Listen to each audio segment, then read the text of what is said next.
नमस्कार मित्रांनो, मुख्यमंत्री माझी लाडकी बहीण योजना यामध्ये जर दुरुस्तीची डेट ही 30 एप्रिल 2026 करण्यात आलेली आहे. तर ज्यांचं काही चुकलेलं होतं त्यामध्ये पर्याय चुकलेले होते त्यांच्यासाठी आता 30 एप्रिल 2026 पर्यंत तुम्ही पोर्टलवर जाऊन चेंजेस करू शकता, म्हणजे ई-KYC करू शकता. तर बघा, आता बरेच जण बोलतात की त्यामध्ये असं येतं की आमचा आधार नंबर रजिस्टर नाही आहे. तर हे कोणाला येतं आपण बघूया आधी, थांबा. तर त्याआधी हे एक नोटिफिकेशन आहे बघा. ही ई-KYCची संधी फक्त त्या लाभार्थ्यांना आहे ज्यांच्याकडून ई-KYC करताना चुकीचे पर्याय निवडण्यात आले होते.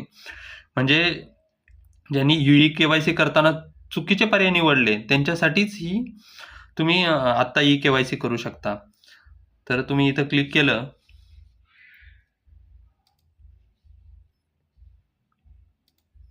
तर या ठिकाणी मी एक आधार नंबर टाकतो बघा.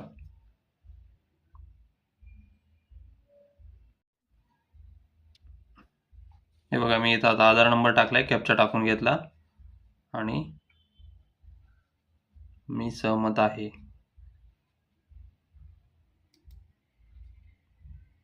OTP पाठवा. आता बघा, हा आधार क्रमांक ई-KYC दुरुस्तीच्या यादीत नाही. म्हणजे काय, ज्यांच्याकडनं ई-KYC चे काही पर्याय चुकलेले आहेत त्यांच्यासाठीच आता ही वेबसाईट ई-KYC ची वेबसाईट आहे.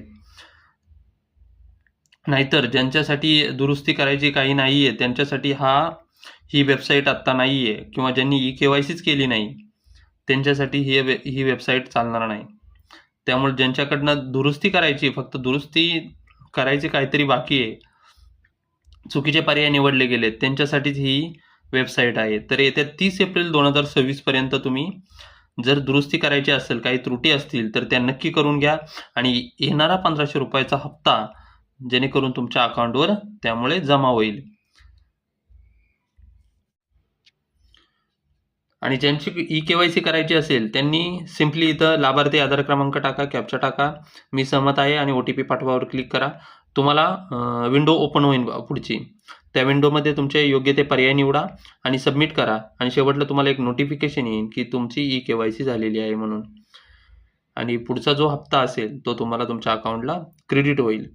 तर अशा प्रकारे नवीन व्हिडिओसाठी आपल्या चॅनलला नक्की सबस्क्राईब करा. धन्यवाद.